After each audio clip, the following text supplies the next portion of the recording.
Everything. Just tell me when to start. Okay, and go ahead. Today is Wednesday, November 17th, 2010, and I am sitting here with Dr. Myrtle Gonza Glascoe for an oral history interview on her involvement in the civil rights movement. Dr. Glascoe, you were born and raised in Washington, D.C. Can you tell me about some of the early instances in your life that contributed to your involvement in the movement?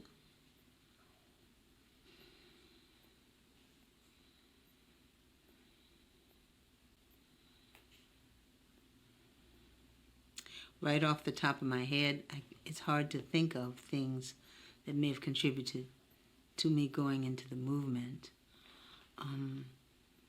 My family wasn't very political. Honestly, it's hard to think of anything. But I was always, as my godmother would say, I was always too frank. Mm-hmm. Whatever I thought, I said, and I had to learn how to not do that. Because if I saw things and they were not right, I made it clear that I did not agree. And so, but right now, I don't think of anything from my childhood that led to me coming into the movement. So even as a child, you were pretty honest and straightforward. Oh, I was very honest. Mm-hmm. Yeah, and I was also get up and go, because my brother and my sister used to make jokes about me. They would say, "She always has money," and I would, we had to bargain with my dad to get money, and so he didn't give us an allowance, but I would go to the grocery store and I would carry orders. I would take groceries for people to their house for a quarter. And then when I got to where I had a bicycle, I would do that too. Put the groceries on the bicycle and take them for a quarter. And so I would, like, that's the reason they said I always had money, because I would make a little money.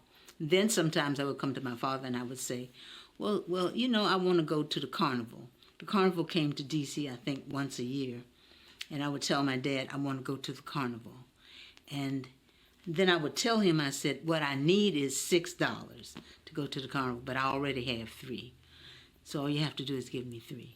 So he was willing to do that. Well, it sounds like you're straightforward. You said what you wanted, and you were Right. able to negotiate Exactly. what you got. So you take kind of that straightforward nature. You graduated from two of the finest African American educational institutions in the country, Dunbar High School and Howard University. Yes. Were there instances at Dunbar or Howard that inspired you to become involved in the struggle for civil rights? I don't think of any in particular. Let me see, at Dunbar. No, I don't think of any. But the thing that interests me about that is people, especially my classmates at Dunbar, when they see me, when we go to our reunions and stuff, they always tell me that I always had something going. I was always making fun or, doing stuff that was kind of not quite acceptable. Mm-hmm. But anyway, I don't remember anything at Dunbar. Let me see, at Dunbar. Were there any clubs or organizations, or were there discussions among students about civil rights issues? No, and at the time I wasn't into that stuff. Mm-hmm. Mm-hmm. I was just going to school, Mm-hmm. and I was going to school, and I wasn't doing my best. I was just going to school, and I was getting by. But I mean, I remember my English class. I enjoyed that, and I remember one occasion where I knew that this young man had. I read the Esquire magazine, and my father used to get a whole lot of stuff. The Life magazine, he got all 3 newspapers, and I read it all. And so this particular classmate of mine, we had to write an essay. And so he read his essay, and I recognized it as an essay I had read in the Esquire magazine. And so I told the teacher about that. And so, but anyway, I don't think that particularly speaks to me being involved in Right. the movement. What about your time at Howard? So many people talk about college as an opportunity to kind of expand their horizons, whether it's through activities or courses. Can you pick a moment, or were there certain things that really attracted you and kind of sparked your imagination and In involvement? relationship to the movement? In relation to the movement, but or also anything, because you never know what kind of spurs you along. I hate to say it. Nothing particular? I went to school Uh-huh. and I partied. Okay, so you were living the young college experience. Exactly, yeah. I mean, and I didn't realize at the time how good a student I was. I had this great facility for going to class and taking notes and reading my notes before an exam and getting an excellent grade. Mm-hmm. And so in these years, people have said to me how smart I was and how they liked to be in class with me and to hear me say things. But anyway, there was nothing political going on in my life, and I think about it a lot, that there was so much political going on in the city that I knew nothing about. Mm-hmm. But anyway, I'm trying to remember. So what happened after college? What did you do next?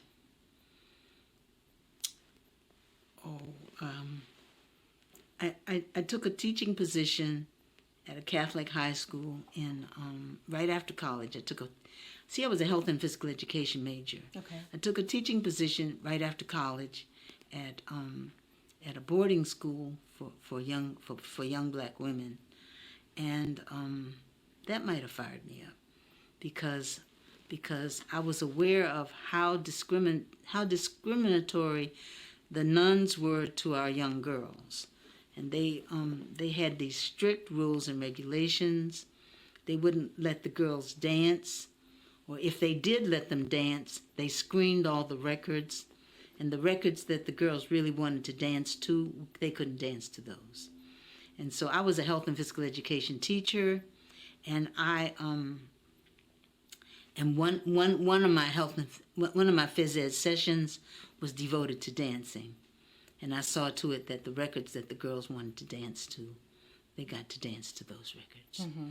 And of course, that probably added to the fact that there were some other things that happened that, and they asked me to leave before the end of the year. I had a young lady to ask me one day in class, could she get pregnant by kissing? And so I stopped the class and I diagrammed how she could get pregnant. And they didn't like that? No, not at all. And so anyway, they didn't get rid of me right away, but I also was expected to go to Mass. And I would go to Mass, but I couldn't handle it. Mm-hmm. And so I stopped going to Mass. And then one day I was sitting in my room and I was knitting. And I took up knitting while I was there because it was an isolated place. And my room was way up in the top of this castle-like building. And I was knitting, and a knock came on the door. It was the Mother Superior and the principal of the school, and they both said to me, they had prayed for me and prayed for me and prayed for me. And they had come to this unfortunate conclusion that I had to go. And they said, you have to go by tonight. And so I then said to them, well, this money that I'm making here is scheduled for me to go back to graduate school. And if you cut me off now, I won't be able to do that. And so by the time I finished, they agreed to pay me for the rest of the year. Just leave. Still the negotiator. Anyway, and so I have no consciousness of that moving me to the movement. But I think, the fact that I was feeling oppressed Mm-hmm. and, and frustrated and angry and whatever. So is there that catch me if I'm doing it again? Just nod happily. We're rolling again. Okay. So after that first job, was there a point where you had an awakening or a consciousness that you wanted to become more involved? I mean, I was after, well, it was a few years later. I went back to School of Social Work in 1958. I took my degree at the University of Pennsylvania School of Social Work in 1960, and I was working at the Rosewood State Hospital in outside of Baltimore as a social worker. You know, I did social group work and social casework with the families of the children that I served. And one day I was at lunch, and one of my coworkers says to me, "Why don't you come down to the meeting tonight?" I said, "What meeting?" He says, he was the chairman of Baltimore Core. And so he invited me to come to the meeting. And I went to the meeting, and I got involved. And so I didn't believe in picketing. And so I refused, because I didn't believe in nonviolence. So I refused to walk the picket line. But I would come and I would do all kinds of things behind the scenes. I would drive people places. I would do support work and all kinds of stuff like that, but I just wouldn't walk the picket line. And so then one day they said to me, "Come on and go with us. We're going to sit in." And I said, "Sit in where?" They said they were going to the White Coffee Pot. And that was one of the places that we were not allowed to go. And so I went with them to the White Coffee Pot, and as soon as we sat down, there was this guy who got up, and the guy came to us. He had grease on him, it seemed like from the top of his head to the bottom of his feet, dirty apron, greasy hair. He read this thing to us which said we had to get up and go. And so the intention was that we would get up and go. And so we got up and we left. And I was so mad. I could feel the anger. All the way. I could feel the anger. And I just, anyway, it was like a rod of steel was put up my back. And I can't even describe how I felt. That turned me on. And so from that point on, I got involved in picketing. I never got arrested, but you know, we were doing Route 40 things at that time. And the Route 40 demonstrations, and people, you know, what I was surprised to learn once I got involved was that when someone was going to go to jail, they made a decision to go to jail, to actually go and do what they were not supposed to do, and refuse to remove themselves. Like if we had wanted to go to jail that day, we would have not gotten up and left the restaurant. And then the police would have come and arrested us. As a matter of fact, there were 5 police cars outside waiting to arrest us. And I need a tissue, you guys. You can get me some toilet paper out of the bathroom. I'm sorry I didn't bring it with me. Tissue. Yeah. So anyway. So what was I saying? We were talking about how it was deliberate. Some of the actions so anyway, I had not known that. So whenever we would go to different places where we were planning to sit in on Route 40, then there would be certain people who had come and they had brought their toothbrush and whatever they thought they needed to spend the night in jail. And so I never would agree to that. I didn't want to be in jail, didn't want to be arrested, but I would go and I would support that. I would picket when it was time to get arrested. I would leave, just like with a whole lot of, there were other people who would leave too. So that was my introduction to the movement. And in that process, I remember going over to Howard and picking up folks like Cortland Cox and driving them to stuff we were doing on Route 40 and Bill Mahoney. I don't know if you're probably not familiar with those names, But I remember going up there and picking them up. You know, it was about these are the youth, and they need support to get where they're going and that kind of stuff. Because I was still a professional social worker, and I saw myself, a little bit back from the so-called civil rights workers. Okay. And so, anyway. I mean, it seems like there was an evolution in the levels of your involvement. And I just wanted to go back to something that you had said first when you didn't want to picket and you didn't believe in nonviolence. Can you kind of explain what you meant by that? And then you get to a point where you do want to picket. And then there's certain levels. Was it part of your attitude evolving? Or? It didn't make any sense to me to have people beating on you, and you didn't, and you couldn't respond to that in a like manner.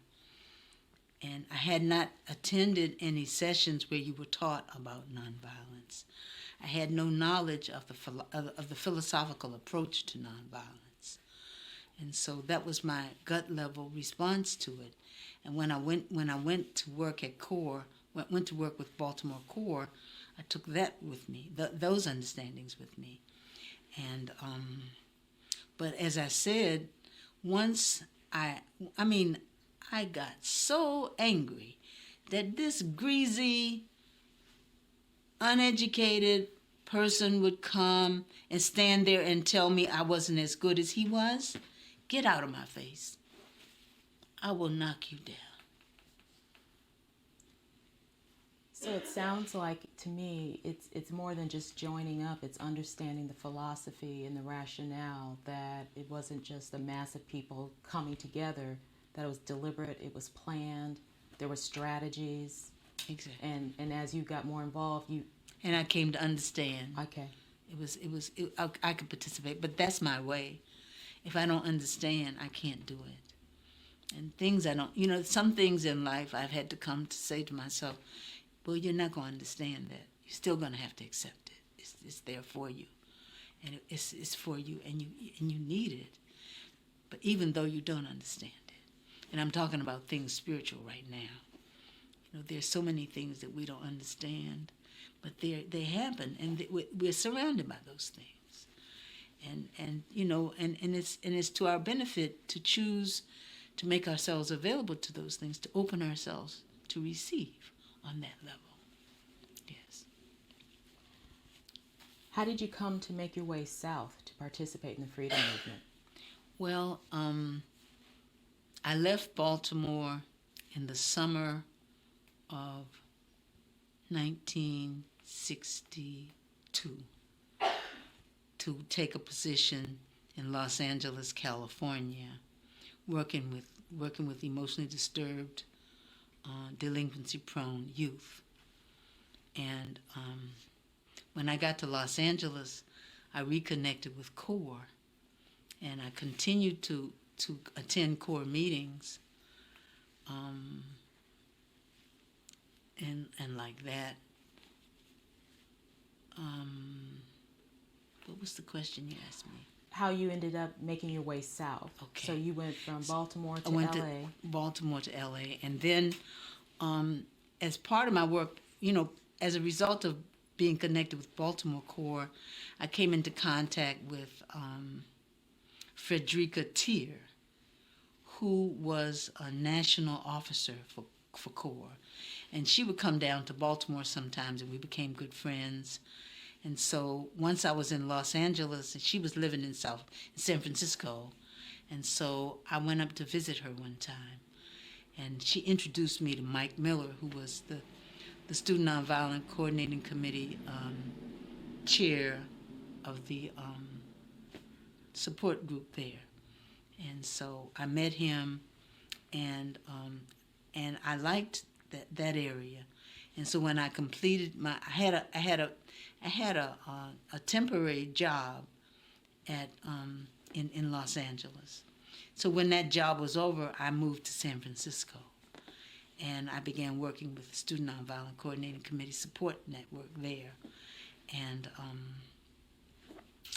And so right now we're in early 1964, and so I went up there, and so I was in San Francisco during the summer of 1964, and Mike would go down. Mike was in the South, and he brought all kinds of stuff back for me to read. And so he in effect, I mean, it's almost as if he had a plan to educate me. I don't know that he did, but all the stuff that he brought back lots of papers and all those things, and I read. It was like I was eating dinner every day. I was reading so much. I enjoyed it. And I got to understand what people were trying to do in the South. And then, from time to time somebody would come out. And so I got to meet lots of people. I got to meet Larry Lawrence Guillot and Ivanhoe Donaldson and Mrs. Hamer. One time we had a workshop and Mrs. Hamer came, and I had to drive her around in my car, and I was so excited. I was just thrilled. And she was just as down to earth as she could be. As soon as we got away from all the folks, she pulled out her tobacco and she stuck it in her mouth. She says, "Phew, now I can get me a good chew." Anyway, and so that spring I was on a committee to choose people to go south. And so I'm still not at the point yet where I have released my professional social work stuff. I'm still working as a social worker. And so I'm on this committee. And you see, the thing that happened was that during the summer of 1964, so many young white people went down, and many of them did not want to leave. And so there was a lot of concern about who would come down for the 65 summer. And how would decisions be made to try to get more people who would fit in better with the way things were. And so I was on a committee to help to choose those people. And in the midst of all that, I decided I was going to go. And actually my decision was facilitated by this young Chinese woman who worked in the office with me. And she had been traveling in Europe, and with her husband and I think 2 children, and her husband died, and there she was, with no husband and the 2 children, and so she had to come back, and she had to pick her life up and keep going. And so she and I got into this conversation. I was telling her how much I was attracted to being a part of the movement, and so she just looked at me. She says, "Well, why can't you go?" I said, I started thinking about all the reasons I couldn't go. And she says, do you have any bills? No, I don't. Do you have a husband? No, I don't. Do you have any children? No, I don't. And so then she says, there's no reason that you can't go. So I just stopped right then. And I said, okay, you can go. And so that's how I did it. And I signed myself up to go. After signing everyone else up. Yeah. So anyway. Many people, and I think you alluded to this, who were born or grew up in the North have shared that they went to the South with the intention of only staying for a short time and then ended up staying for a long time. Did you have a plan for how long you were making the trip? Initially, I went as a volunteer for the summer. I think back inside myself, I knew that I was going to want to be there more than one summer. But that wasn't up front in my mind. I got there and I got involved in the work, and I wanted to, and I stayed. I stayed beyond the summer, and so, because we have cousins who lived in Southern Maryland, and we would go to visit our cousins, and when I was a teenager, we would go there, and I would have a great time when I was with my cousins in Southern Maryland. We would go to joints and we would dance and we would have a good time. And so I found quite a lot of a same kind of thing in the South. And in Arkansas, after we worked ourselves to death, then we would go to this. It wasn't the hall.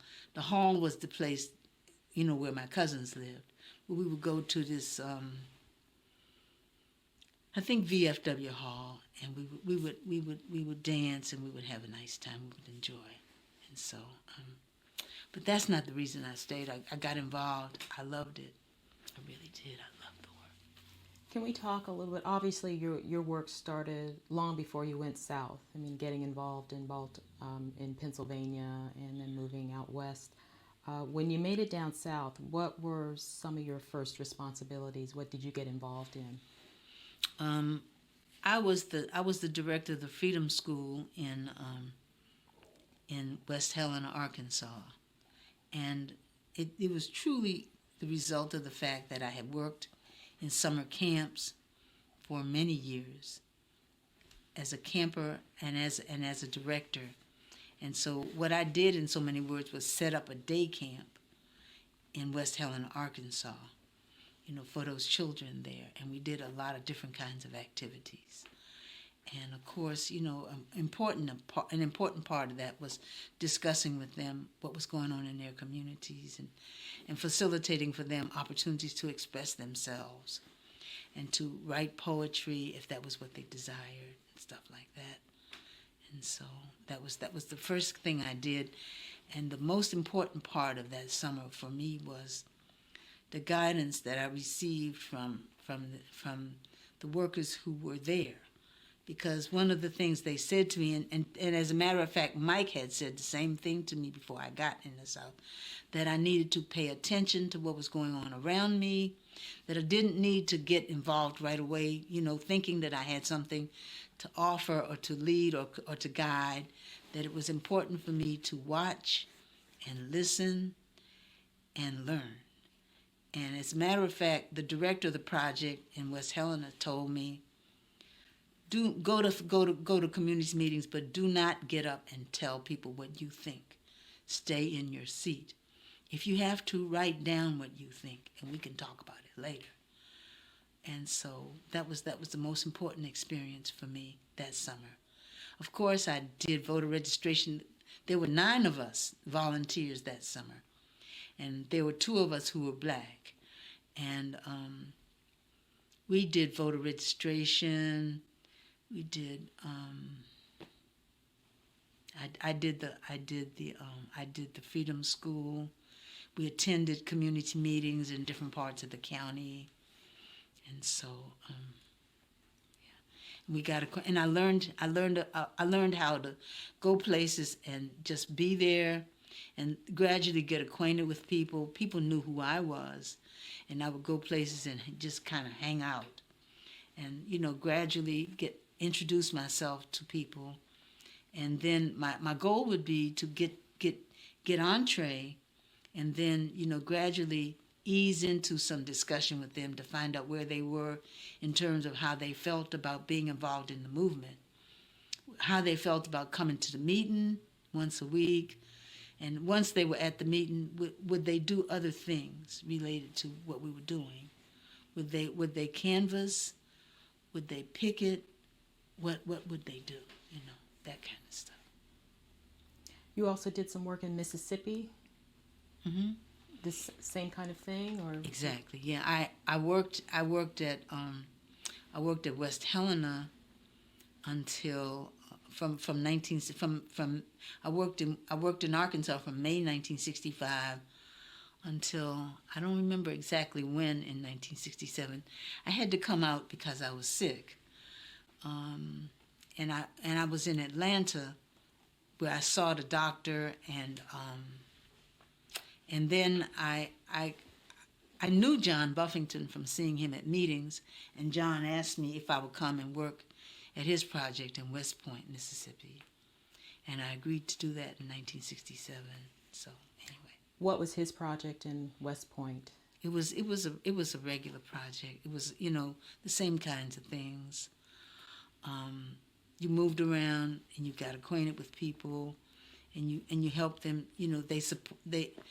If there were challenges that they were facing, problems they were having, you helped them to think through things that they could do, or you helped them to do things to help solve those problems. And that was the tack we took in the meetings also. People would talk about things that they wanted to see differently in their communities.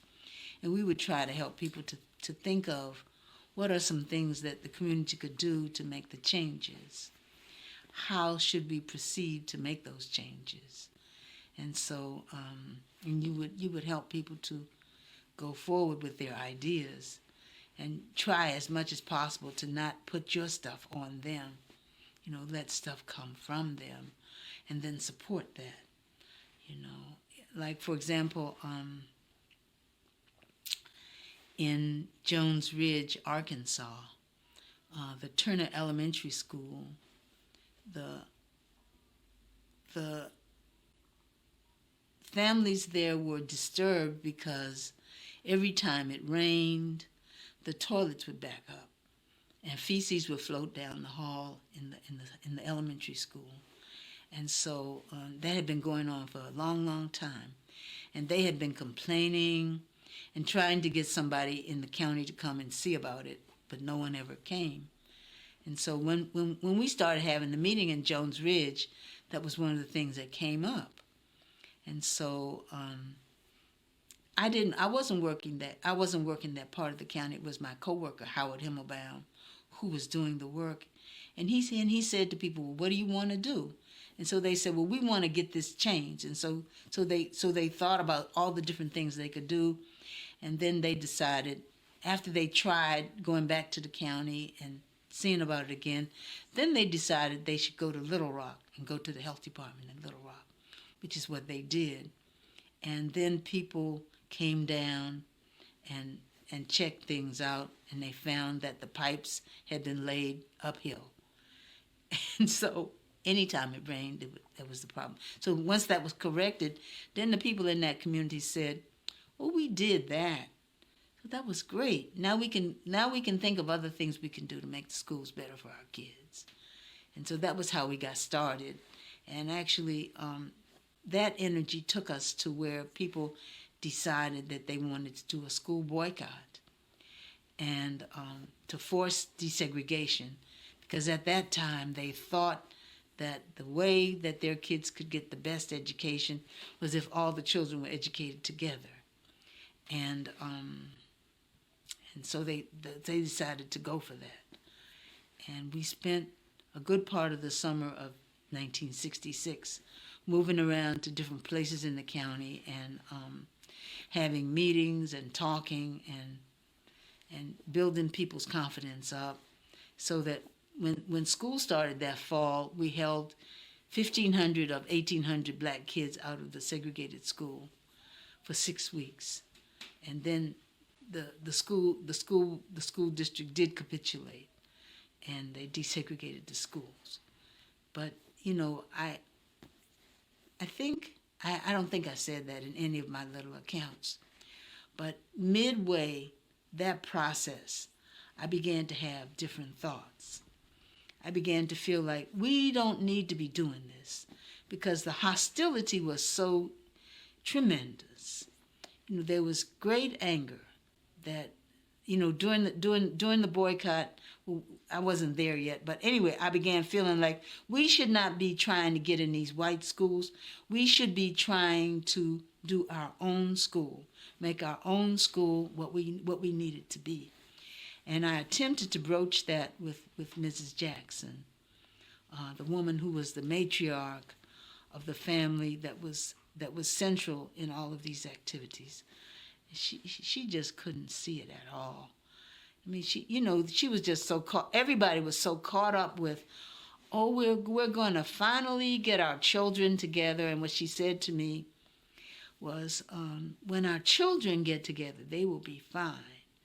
It's the children. The children are not full of hate. The children will love each other.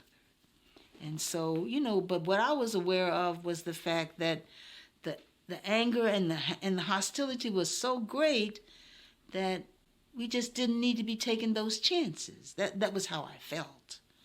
And so anyway, but we went ahead, we desegregated. And I don't think it was 5 years later when I went over to see Miss Jackson one time, and she says, Myrtle, all of my kids hate white folks. I said, and so I mean, I knew that already. And so she says, well, why is that? I said, well, you know, they are being treated a certain way in the school. And so, you know, once the kids got in the school, they had been in the band in our other school. They couldn't get in the band. There were so many things that they were not allowed to do. And people were condescending to them. And so, and Miss Jackson was so unhappy. And the kids themselves were very unhappy. And so, anyway. So that's how your thinking evolved once you did come down south and see the realities of certain situations. And Yes. so the hostility and hatred was pretty visceral.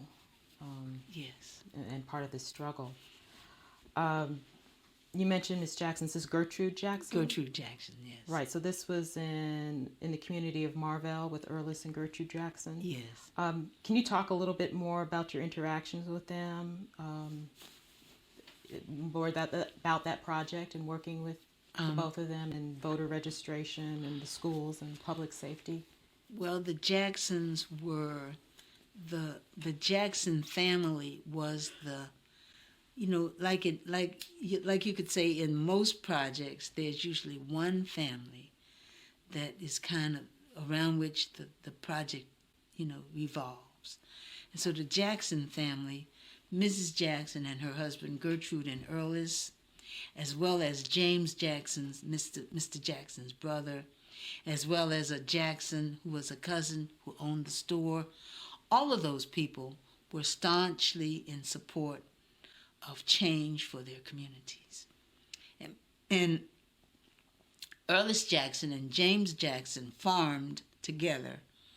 They planted cotton, and I think they planted soybeans. And there was one instance where they were getting ready to harvest their cotton.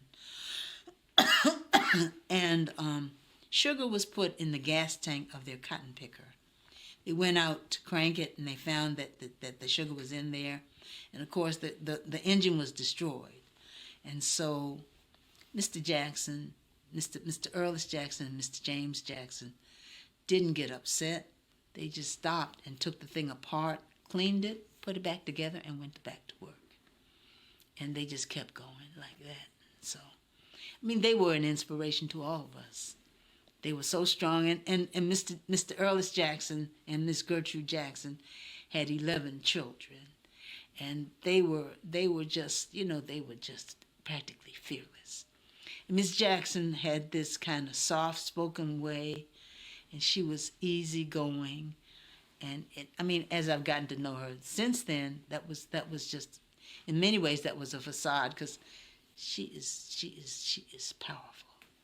So anyway, and so what would happen was that one of the things I would do every week would be move around to different people in the community who were working with us, and just go and visit and sit with them for a little bit to see what they're thinking about. And actually, I used that as my preparation for the meeting that we would have later that week. And so I would go and I would sit with each, maybe 4 or 5 different people I would sit with, make sure I knew what was on their minds, and say some things to them that I thought they needed to hear. And so I would go to Miss Jackson, and we would do that. And then what I began to realize after a while, that I didn't pick it up right away, was that when I would go to Miss Jackson would always have great ideas about things to do. And so the way she would do it is she would tell me the idea. And so I would be so excited about it, I would just go to the meeting. And when the meeting was going on, I would present the idea.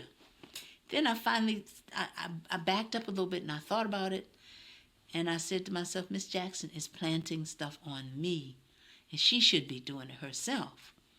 And so when I finally got clear about that, the next time I went to see Miss Jackson, and she started her little process of putting these ideas on me, I said, Miss Jackson, this is your idea. It's not my idea. It's yours. And so this time when we go to the meeting, you're going to present that idea. I'm not going to present it. And so she said, no, I don't know how to present the idea. You are good at presenting the idea.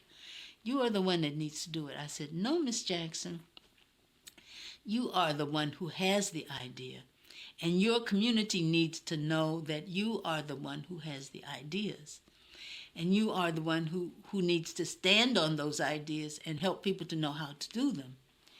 And so we went, that first time, I waited until she expressed her idea. It was kind of tense.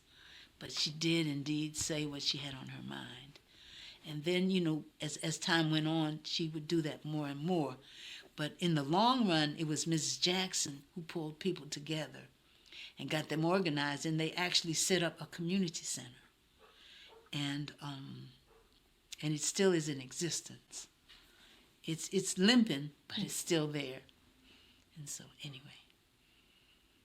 So is it fair to assume, I'm trying to understand how this was all pulled together, that volunteers who came from the north, there was always a movement afoot in the communities in the south. So what did the volunteers bring? I mean, it looks like you were looking for it to be a mutual process, that you spent time observing and watching and didn't want to insert yourself and come in there and say that you think you should do this and that, that you were very careful in working with the communities and letting the ideas come from them. My goal being there was to create a process where they got in touch with the fact that they are capable, and where they develop confidence to move and do on their own. And I saw that as the building blocks to them being in charge of their own communities and doing things for themselves. I have to say that where I was successful in that regard with Mrs. Jackson, she was one of the few people who were willing to pick up and assert herself. There were people who wanted to be in charge and to do things, but they didn't trust themselves. And Mrs. Jackson got to where she did trust herself. And so she was able to step forward and do things. The experience I had...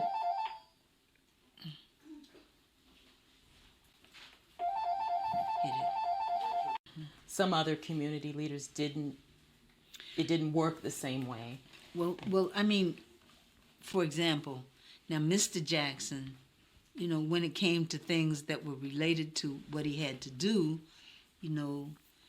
once like for example, some people who get sugar in the gas tank of their cotton picker would just be, devastated. But to Mr. Jackson and his brother, it was sort of like, this goes with the territory. Now let's just fix it and keep moving. But every time I came back to visit, Mr. Jackson would tell me stuff. Okay, it would be like, they didn't call me Miss Myrtle, but Myrtle, we still having these problems. And it was sort of like telling me to help him to solve them. And I would always be saying, well, Mr. Jackson, did you do this? Did you do that? Things that I used to say back when. But, where Mrs. Jackson figured out how to send all of her girls to college. I mean, she connected with a woman in Connecticut who was willing to send her money so that those kids could go to college. I mean, I didn't know a thing about how she did it. I didn't know when she did it or anything. She just did that. That you see the difference in the spirit, and her husband, never. I mean, there were things that he was strong on, but not by comparison to Mrs. Jackson. She was creative. She is creative. She was always looking for ways to do stuff that other people didn't think about. And so, anyway, yeah. During your time with SNCC, the dynamics of group leadership and participation really changed in relationship to the white workers. What did you witness in the communities in which you worked? Well, my co-worker, Howard Himmelbaum, was a Jewish guy. And we worked fine. I mean, I thought we worked fine. We did work fine, actually. We didn't have any conflicts of any sort. But when we were planning for things to do, the two of us always talked, and we always worked out whatever differences of opinion we might have before we went to do things. Like, like I think I mentioned in one of my write-ups that we did this. We had this workshop for people. It was like a legal support workshop where people who were trying to get on welfare and couldn't came, and a lawyer would talk to them. Anyway, I was saying that, I said that. But Howard attended the meeting in New Orleans where the decision was made that the white workers should leave the black communities and go and work in white communities.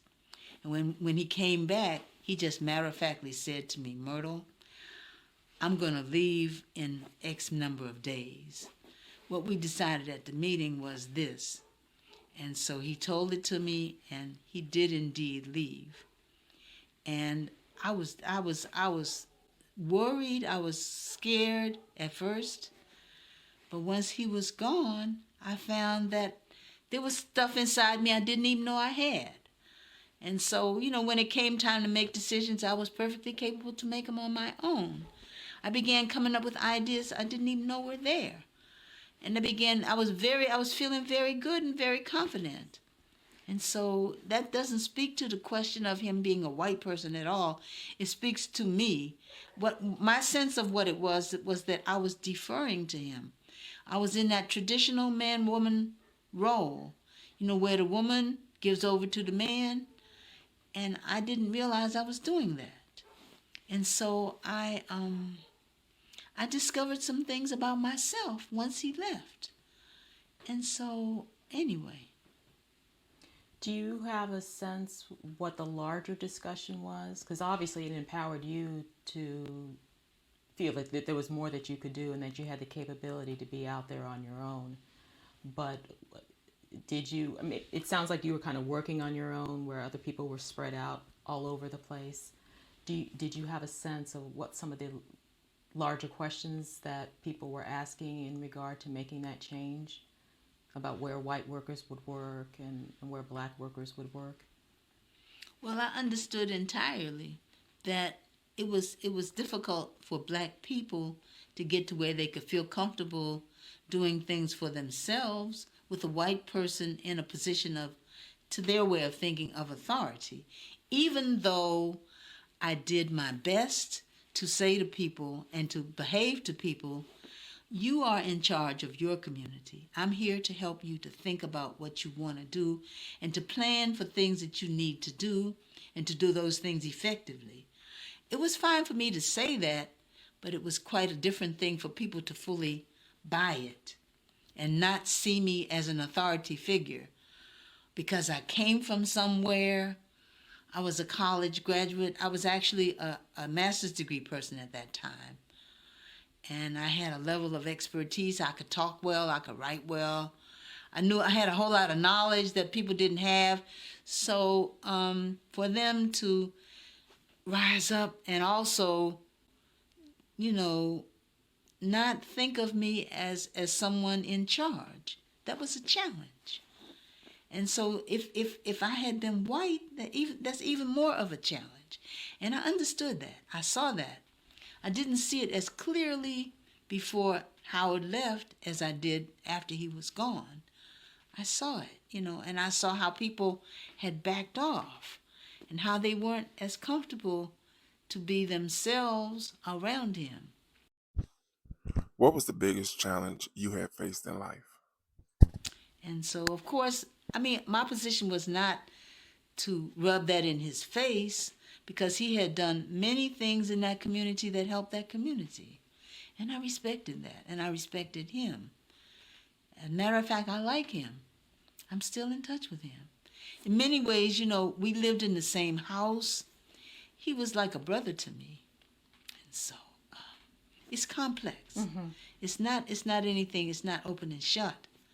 But the part that could be open and shut is for white people to get to where they become aware of who they are. and how they impact other people, other black people. And for Howard was willing to pull himself back and do some reflecting to see how that was. I don't remember that we ever talked about any of this. But does that get closer to what you want me to talk about? It does. Okay. So it was not only a change you noticed in yourself, but you did notice a change with the community members you worked with. Oh, yes. Mm-hmm. No. Yes. So how long did you spend in the South, or when did you finish your work with SNCC? I left SNCC in the fall of 1967, and I worked as a full-time worker until from May of 1965 until the fall of 1967. By this time, I'm in Mississippi, and I'm flat out broke, and there was an opportunity for a job in the Head Start program, and so I took that job. Yeah. Following your work, your formal work with the movement, you went on to write and teach about two of our most renowned African American leaders, W.E. Du Bois and Booker T. Washington. And between 1985 and 1993, you were the founder director of Charleston's Avery Research Center. How do you consider these activities to be part of your ongoing contribution to the freedom movement?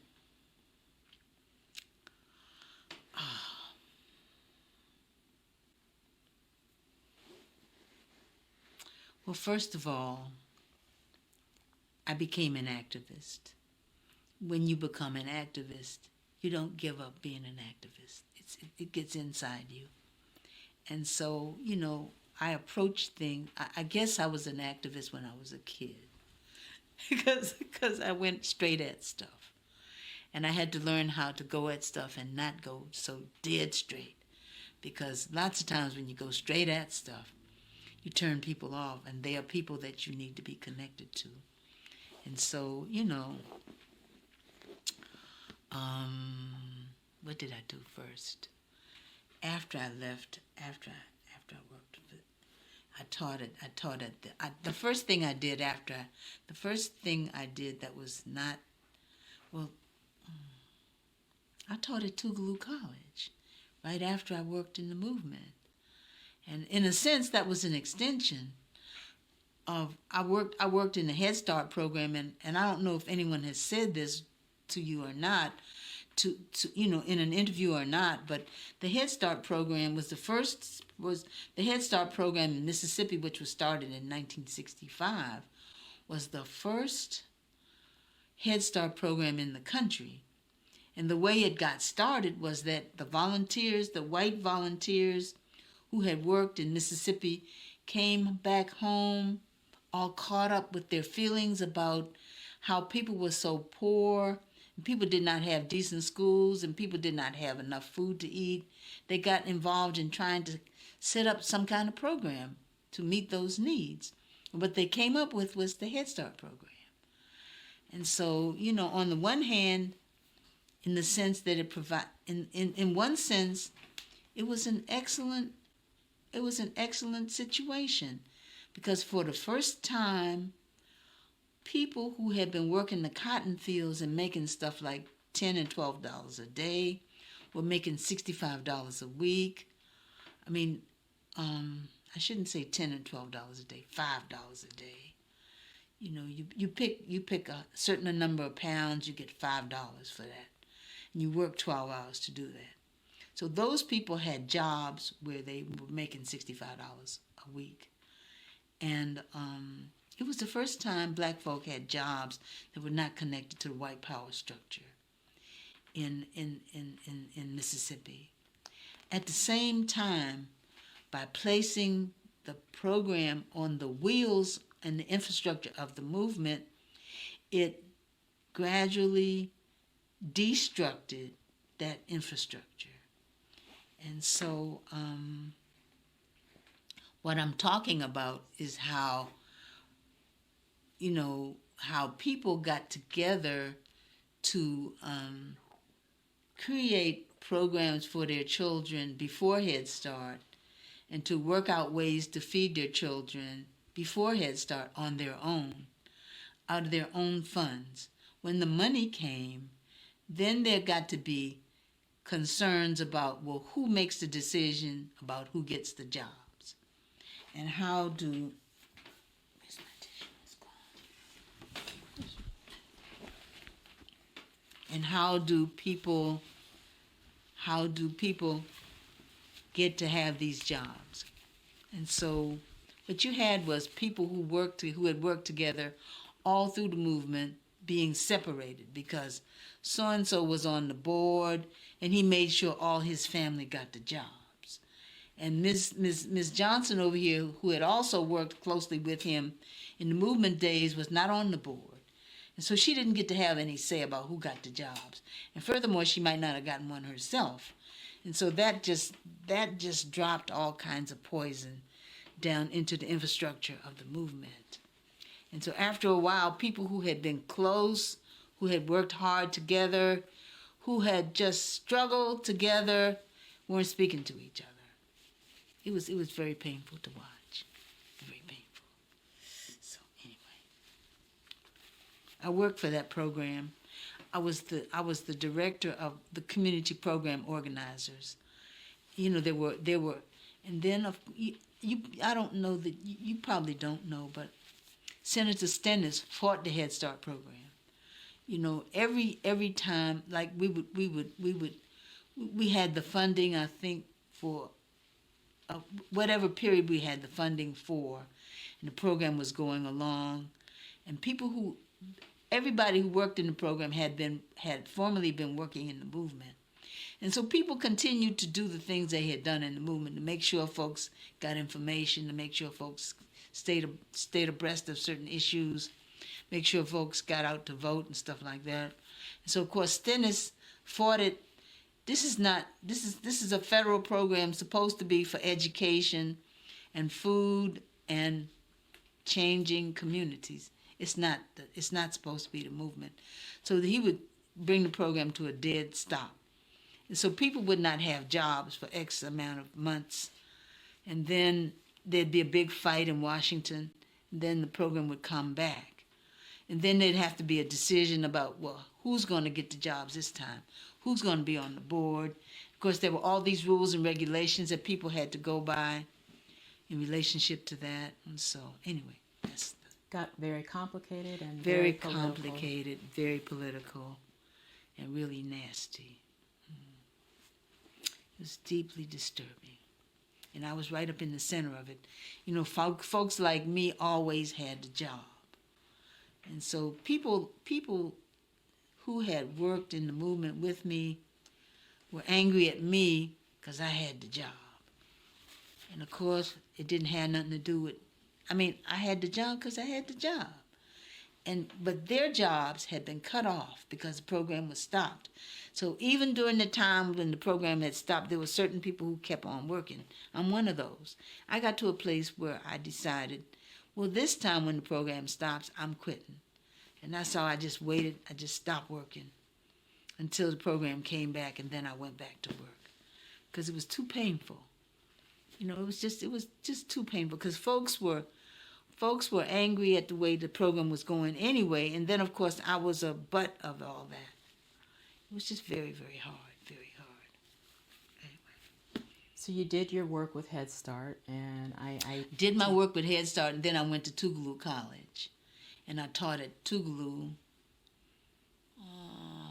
from 1967, from 1969 to 1972.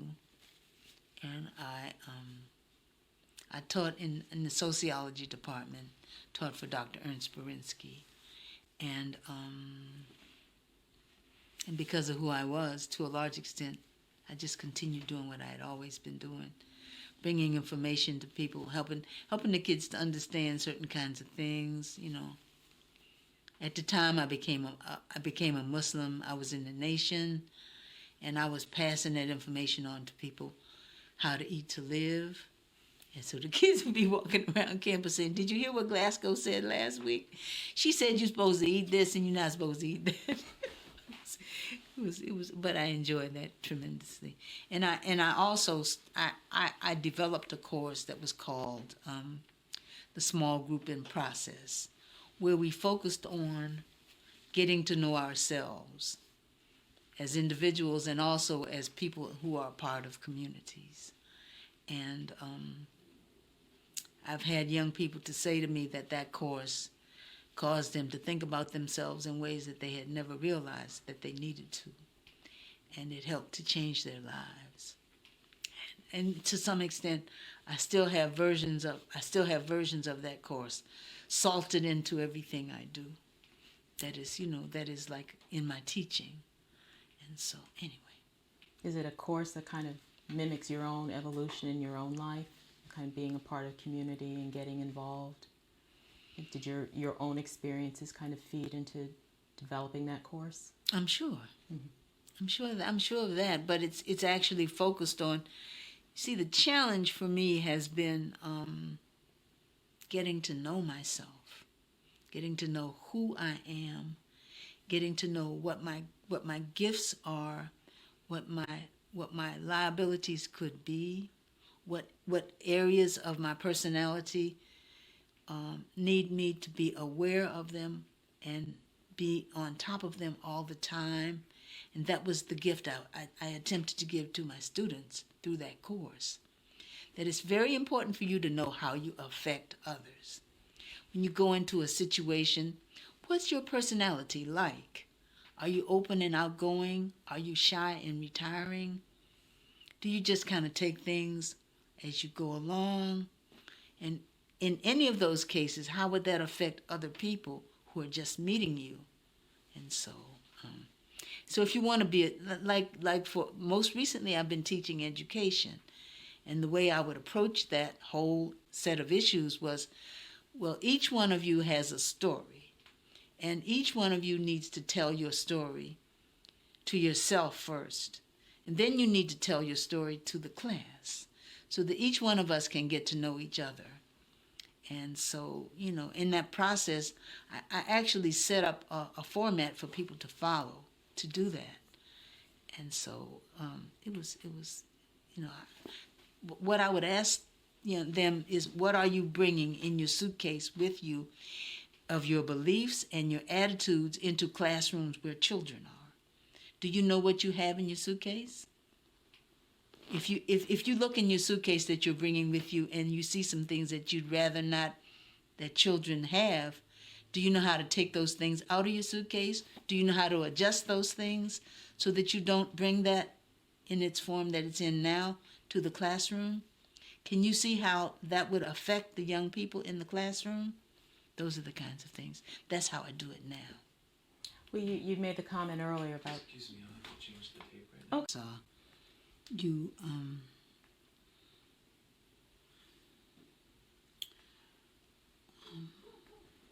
but I wasn't there on my own. I was in support of work that was already going on, and I attended meetings, and I participated in discussions with people, and John had started a restaurant in West Point, and I did things to help out with the restaurant, and we got, by this time, John had figured out how to get food stamps for us. So I was in charge of the food stamps, and I would buy all the food, and people would get mad with me because I wouldn't buy stuff they wanted. And anyway, it was, I really don't remember more than attending meetings and being in support of the work that was already going on there when I came. And so, yes. I didn't do voter registration in West Point. I did some voter registration in Arkansas. In Arkansas, okay. Right, but I didn't do voter registration in West Point at all. I wanted to get back to a comment you had made, once an activist, always an activist, Mm-hmm. and how that activist mentality or your work on the freedom movement, how you move that forward in some of your other work. For instance, your writings on Du Bois and Booker T. Washington, or your work at the Avery Center. And if you could talk a little bit about that, just to see how that mentality, what you were able to take, what you've worked in on the past, and how to bring that into some of your. Well, I mean, it's not a. First of all, I need to say it's not a conscious process. What I'm saying is it's not something that's up here and you plan it. But my way is to be upfront and to be straight ahead. And I had to learn at the Avery Project that wasn't going to work. That to be upfront and straight ahead with people who were waiting for you to give over to them was not going to work. And so, but at the same time, they were kind of in a tight position. Can you tell us a little bit about the Avery Project, just for the record? Okay. I was invited in 1985 to be the founding director of the Avery Research Center for African American History and Culture. It was envisioned as an archives by a group of people who had attended the Avery School. The Avery School was founded in 1865, and it was the first academic high school for black people in Charleston, South Carolina. And it remained open as an academic high school for black people until, I believe it is till 1954. And by that time, by 1954, the city of Charleston had a school that also that had combined academic and vocational pursuits. And right now, the name of that school doesn't come to me, but and so the Avery School was closed in 1954, but and the building that had been built for it. And I need to go back and say this: during the years that the Avery School was open, it was supported by the American Missionary Association, which I'm fuzzy with the information. By the American Missionary Association, I was going to say, and that there's a connection between the American Missionary Association and the Amistad, and I can't speak about it directly right now, but anyway, so there's a lot of history in there. And so anyway, people who had it was a school that had a reputation of being discriminatory inside the black community. There were comments made that black-skinned people did not go to the Avery. That the Avery, if you got there and you were black-skinned, that you were there, but the Avery did not welcome black-skinned people. They welcomed light-skinned black people to the Avery. And so that was one of the reputations of the Avery. But the story, the long and the short of it is, graduates of that school, after the school was closed, and it went through a number of different incarnations with different organizations living in that building, those graduates got together and they wanted to get the building back and put back into it an institution that would support the education of black people in Charleston. And so I was invited down to head that up. When I got there, the organization, it called itself the Avery Institute for African American History and Culture. I think they called themselves the Avery Institute of African American History and Culture. They had written a grant and they had written a grant to the National Endowment for the Humanities and received a planning grant. And so there was a plan in place, and so my job was to bring that plan into fruition. And I went to work on that. When I came, the building was not in any way usable. It was sitting there, and it was deteriorating. And so, boy, oh boy, to go back and try to recap all that. Recap everything. But but what was clear to me when I first came was that because I was given an office that was about twice the size of this room, and I was told, to work in that office, and of course that first year, I had enough money to get me through the budget year. I actually had some money left over at the end of the year. So the first thing I started thinking about was, how was I going to spend that money? How was I going to make it worth the while of it being there? And so I purchased collections from Guy and Candy Carawan of the music of John Zyland. I purchased that collection, and also the art, the photographs. I can't remember. You know all this. Mm-hmm. So that was my first purchase, and so I found out that was actually Guy and Candy came by to say hello, and we got into this conversation, and they started telling me about how the people on John's Island really did want those materials to be available to them, and so he talked about it as if I could, I would make this available. And so I said, well, Guy, I think I have enough money in my budget that I could possibly work on bringing those materials here. And so I did.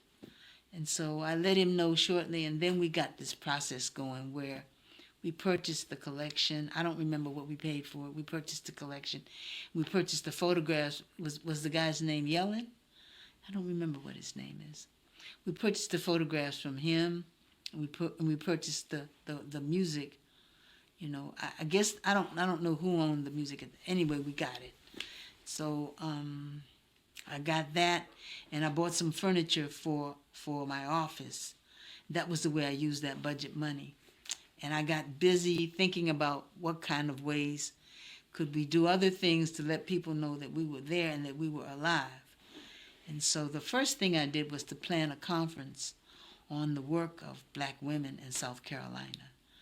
And of course, I think prior to that, I think I did that right in the beginning. And so at the end of the budget year, I found out that the folk in South Carolina who make decisions about who's going to get money and who's not going to get money had made a decision that since we didn't have any operation, there was no reason for us to have any money. And so they said that to me, and so I started telling them all the things that we had done and all the things I had intended to do. So they gave me a budget for the next year, and it went like that for the next couple of years. And then, with me planning, the program that Elaine talked about, the study of African American funeral and mourning customs. We also did that. We did that project, and Elaine worked with us in that project. And so we did all kinds of stuff until we had a building where we could do stuff in. Then, of course, as I was going along, we started working to do the building. We had to come up with a plan for how we were going to do it, where we were going to get the money from, and can't think of the man's name right now. There was a black person in the legislature, a black Charlestonian who was in the legislature, and he was instrumental in helping us to come up with a plan for how we could do that.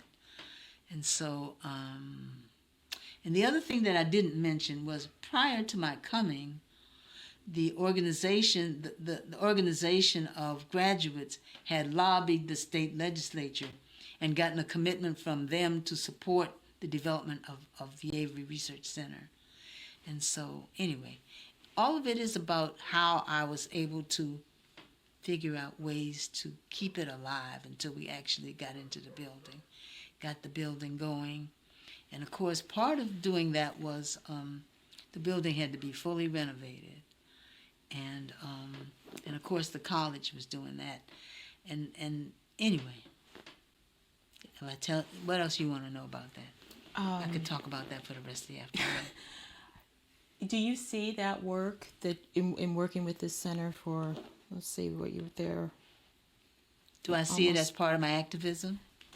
Yes, and in what way? Or when looking back on it now? I mean, the bottom line on that is that I may be mistaken, but the average person who would come somewhere to work would expect people to tell her what to do and to say, well, you can do that, you can use these funds to do this, you can use these funds to do that.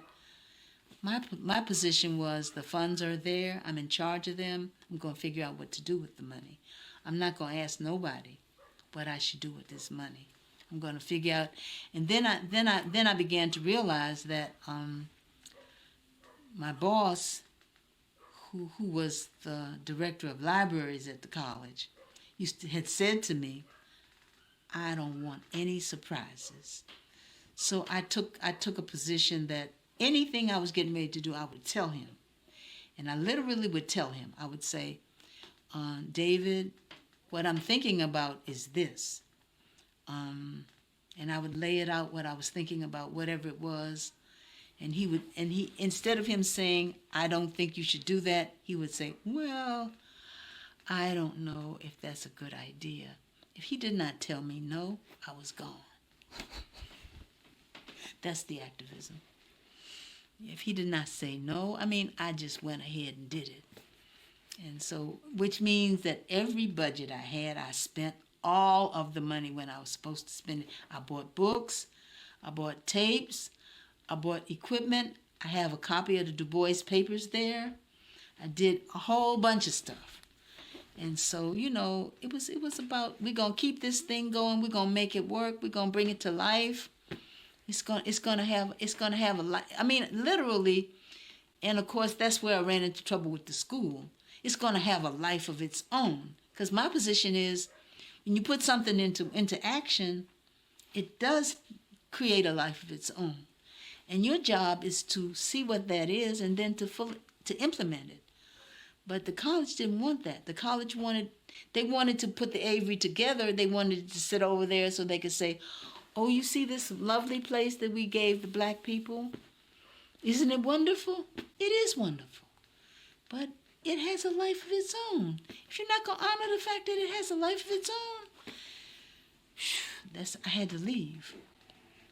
I literally had to leave because I got to a point where it was clear to me that the college wanted me to sit there and move papers. Because I was interested in an oral history project. I was interested in having the freedom to see what needed to be done and getting out there and doing it. This is an institution that is here for black people. And it goes out to find the black people and to do the work that the black people need to have done.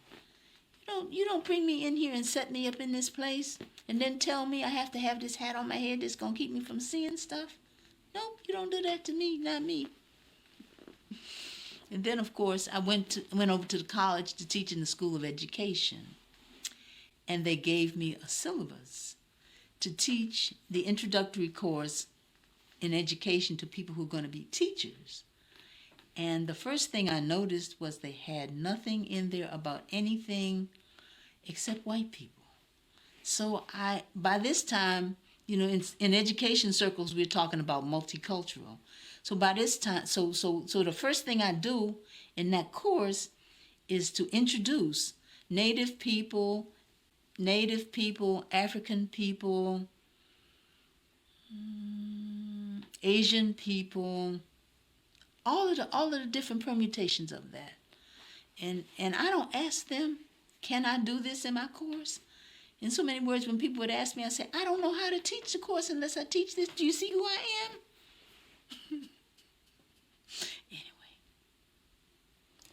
Anyway. We didn't get to talk a little bit about your work with W.B. Du Bois and Booker T. Washington, your research. And I was wondering if you brought any insight to that, given your involvement in the freedom movement when you started to work on these topics or teach and write about them. Were there any kind of new insights that you had bringing their words and writings of a previous era? Well, the bottom line on all of that is I have done one published article. I've done about 3 published articles about my work on Du Bois. I did my work on Du Bois' educational thought and how it evolved and how it changed over the years. And I'm getting ready now to go back and publish that material. I'm getting ready to get into that dissertation and pull it up and bring all of what I have now to it. And I mean, it's interesting because when I was invited to give a paper at Greeley, Colorado, and on Du Bois' role in founding the NAACP. And in that context, I wove the ideas on education into all that. And so what I realized then was I'm much better prepared now to approach that work from the perspective of what I can bring as a result of all my different experiences, what I can bring to, what insights I might be able to bring to his thoughts. And I haven't given as much time as maybe I will give to Booker T. Washington. But one of the things that I'm clear about is that, the whole Tunis idea. Where I take it is that the Tunis idea reflects, on the one hand, what I believe Du Bois was saying was that on one hand, we are African, and on the other hand, we are American. And where I take that in terms of education is that as teachers, we must be aware of the fact that African American children must have opportunities to reflect the culture that they come out of. And at the same time, they must prepare to live in this society, even though their lives in the society will contradict many of the values that they bring with them from their culture. And that for me is a level of the complexity and the intricacy of those ideas. And that's in terms of the Tunis. And so I'm trying to think if I could just bring anything else right off the top of my head in relationship to all of this. I don't know that I can.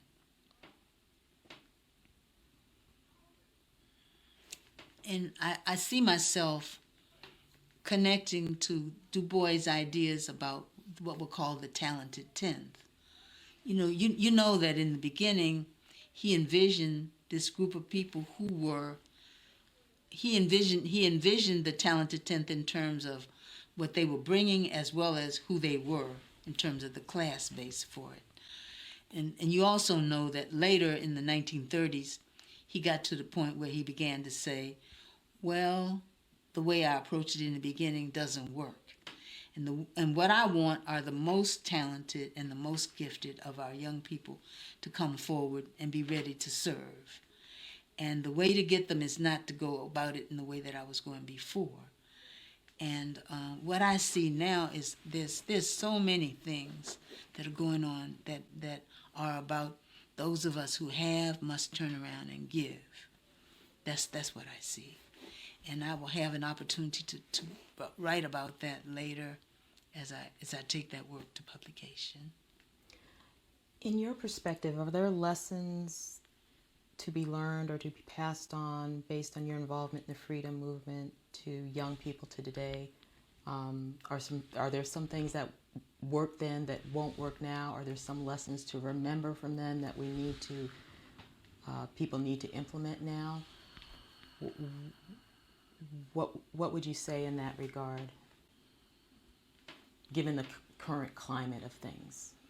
What I would say is that our struggle is to fully prepare our young people to know, on the one hand, who they are as individuals and as members of a particular community, and at the same time enable them to see clearly what the society is about, to see the contradictions between who they are and as members of a particular community, the contradictions between that and what the society says it is, what the society purports to offer, and to prepare those young people to live and to survive in the context of the reality that we face.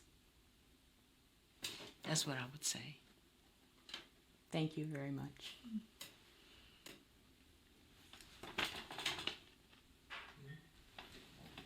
Thank you. I learned a lot. Did you? I like the details. Oh, thank you. I like the details.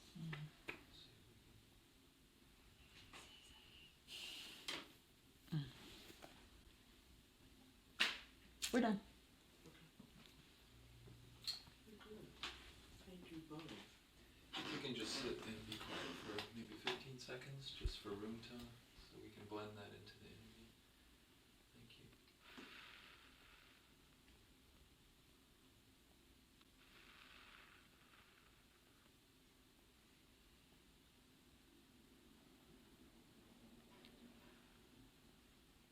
Cartone. Okay, thank you very much. Anyway, I don't know what I was going. We're in such a dilemma. In so many words, our children are lost. The so-called desegregated education is not serving us. It does not prepare our young people for the lives that they need to lead in this society. And furthermore, there is no place except that we do it ourselves where our children can know and understand what's going on in this society. How the oppression is still here, it's alive and well, and it surrounds us and it eats on us. So, and my challenge, and the challenge I think that faces all of our people, is number one, to accept the fact that the racism and the oppression is here. It's alive and well. It's not going anywhere. And that our job is to do the same job our ancestors had to do, is to face it, accept it, and work out ways that we're going to have decent lives in spite of it. And what that means is, on the one hand, we're going to know who we are. We're going to know what we can do. We're going to have skills to do it. At the same time, we're going to know about this thing that calls itself a society, and what it is, and how it functions, and how we fit into it or don't fit into it, so that we can manage our lives in it. Because we can't go, we ain't got no place to go. You know, one of the most exciting things I've heard lately is how the Universal Negro Improvement Association, Marcus Garvey's organization, is saying we need dual citizenship. We need citizenship in an African country, and we need citizenship here. So that, you know, those people who will be able to can pick up and go someplace where they're not going to be the enemy, where they're not going to be treated like dogs. Anyway. Myrtle, Yes. you started talking about the education system and how you feel like it has failed to provide the kind of education that African American children need. Can you say some more about it? Well, first of all, the teachers do not believe our children are capable of learning. Not only is that the case for European American teachers, it is the case for Black American teachers who have been educated in this system, who have been taught how to teach by people who accept the idea of the innate inferiority of people of color. And so when we have teachers who are with our children and with having those attitudes, there is no expectation that the children will learn, will have the capacity to learn. And so the experiences that the children need are not offered to them. And many times the teachers don't even know that they have these attitudes themselves, which is the reason why when I'm working with people who are going to be teachers, I ask them, what are you bringing with you? What are your attitudes? What are your beliefs? What did you bring from your house? What did you bring from your upbringing? How do you know how you're going to approach these young people? And so many teachers, so many young people that are taught, and especially at Gettysburg College, believe that their job was to keep the children quiet while they gave lectures to the children, while they tell the children what they're supposed to know.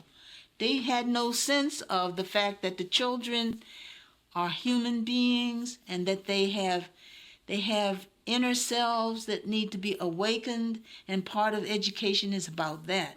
They didn't even know that about themselves. When I would ask them, you know, when I would be teaching and I would say to you, well, you have this assignment, and your assignment is to read X and X and X and X, and come back prepared to discuss. So the students would come back, well, what are you going to give on the test? I would say to them, I said, well, you read, I said, now this is my test for the question. This is my question for the test. You have read such and such and such and such and such and such. And you have also learned that such and such and such and such is going on in schools.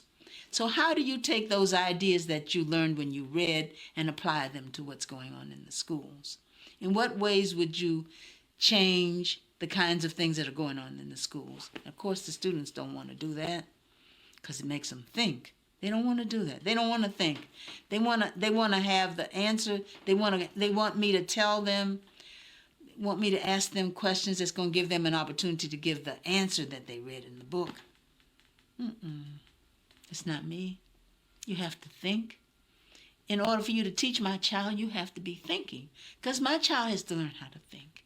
If you don't believe in yourself and you're not able to think, how are you going to teach my child? You can't. And I'm not talking about just black children. I'm talking about all children, all of us, you know. And in this society, poor white children are in as much trouble as black children are, and other children of color. And so, anyway.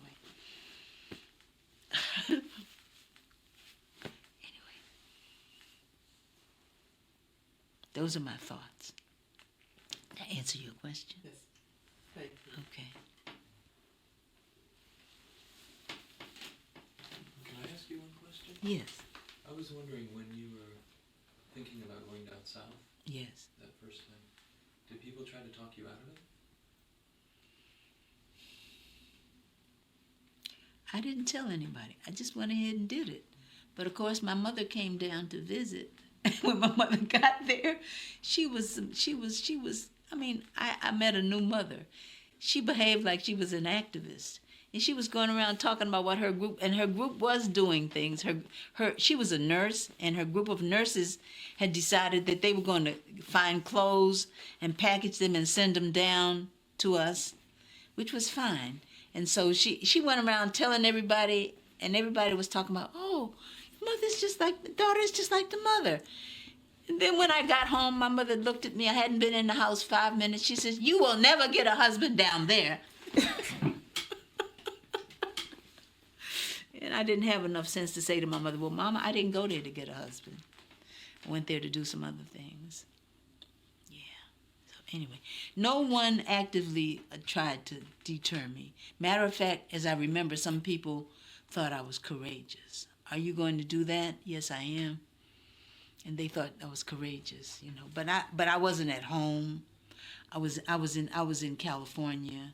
My family was back in D.C., but my family wasn't happy with me being there. My godmother was she understood what I was about. She was good with it.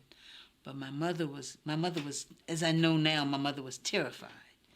She was afraid for me, and she was worried about me, and she wanted me to be on the path that she thought I needed to be on, which was going to get a husband and getting married and having some kids.